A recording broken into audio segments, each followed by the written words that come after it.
रूस ने कहा है कि कीव के अंदर हम दाखिल हो चुके हैं। कीव पर भारी पड़ सकते हैं अगले 24 घंटे, यानी कि बीते 9 दिनों से जो बार बार राजधानी कीव को लेकर तमाम तरह की बातें और कयास लगाए जा रहे थे, आज ये माना जा सकता है कि कीव को लेकर आर पार की जंग लेकर सामने आ चुका है। रूस और रूसी सेना का यह दावा है कि कीव के भीतर हम दाखिल हो चुके हैं। आधी रात से अब तक 10 बड़े धमाके कीव में सुने जा चुके हैं। ये तस्वीर हम आपको दिखा रहे हैं। आपको बता दें, एक तरफ यूक्रेन अपने वीडियोस जारी कर रहा है, दूसरी तरफ रूस अपने वीडियोस जारी कर रहा है।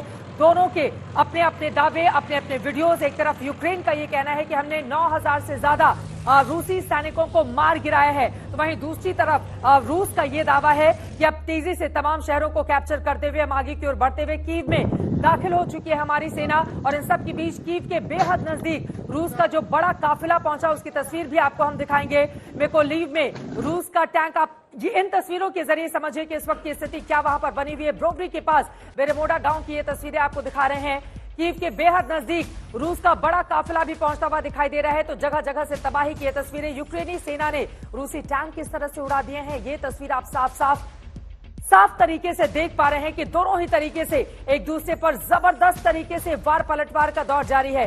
इन सब के बीच ज़ेलेंस्की भी मानने के लिए तैयार नहीं। उनका यह कहना है कि कल तक तो हम बचाव की मुद्रा में थे, लेकिन अब हम आक्रमण कर रहे हैं। और इसके साथ ही यूक्रेनी राष्ट्रपति की ओर से यह भी दावा किया गया है कि 16,000 से ज्यादा ऐसे विदेशी नागरिक हैं जो यूक्रेन की तरफ से लड़ने के लिए पूरी तरह तैयार हैं, हमारी मदद कर रहे हैं। इन सब के बीच पश्चिमी देशों से भी ज़ेलेंस्की ने अपील की है कि आप हवाई हमले बंद करवाइए। और बड़ी खबर आ रही है यूक्रेन युद्ध पर।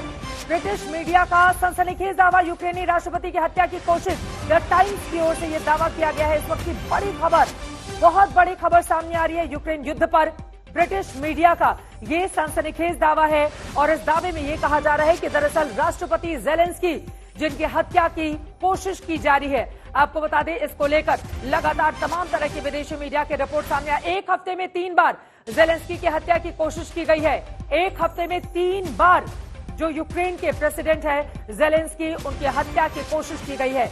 आपको बताते चले, रूस जो लगातार सत्ता परिवर्तन के फिराक में है, क्योंकि ज़ेलेंस्की पर वो दबाव बना रहा था कि नाटो देशों का साथ नहीं दे, नाटो देशों में शामिल नहीं हो, अमेरिका की कठपुतली नहीं बने। लेकिन उसके बावजूद ज़ेलेंस्की की ओर से जो निर्णय लिए गए, उसके बाद बौखलाया हुआ रूस इन 5 तस्वीरों के जरिए 9 दिन की लड़ाई, रूस पर चढ़ाई भी लगातार की जा रही है यूक्रेन की ओर से। तो रूसी सेना तेजी से कई इलाकों पर कैप्चर करते हुए, कब्जा करते हुए अब कीव की ओर तेजी से आगे की ओर बढ़ती भी दिखाई दे रही है। एटमी प्लांट पर ज़ैपोरिज़िया की तस्वीरें आपको दिखा रहे हैं, किस तरह से जबरदस्त तरीके से प्लांट पर बमबारी की गई। हालांकि प्लांट को ज्यादा नुकसान तो नहीं हुआ, लेकिन रूसी कब्जा वहां पर जरूर हो गया है।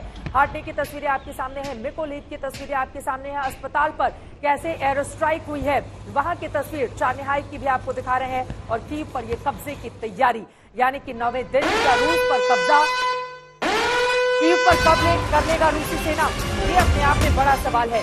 लगातार सायरन बजता हुआ कीव में आर पार की तैयारी में रूस। राजेश, हमारे संवाददाता लगातार मौके से पल पल की जानकारी हम तक पहुंचा रहे हैं। राजेश के पास हम चलेंगे, क्योंकि बीते आधे घंटे में ही 4 बड़े धमाके हम सब ने सुने। किस तरह से राजधानी कीव, उसके आसपास रूसी सेना तेजी से पहुंच रही है और अब वहां पर आर पार की लड़ाई को अंजाम देने की फिराक में इस वक्त लगी हुई है रूसी सेना।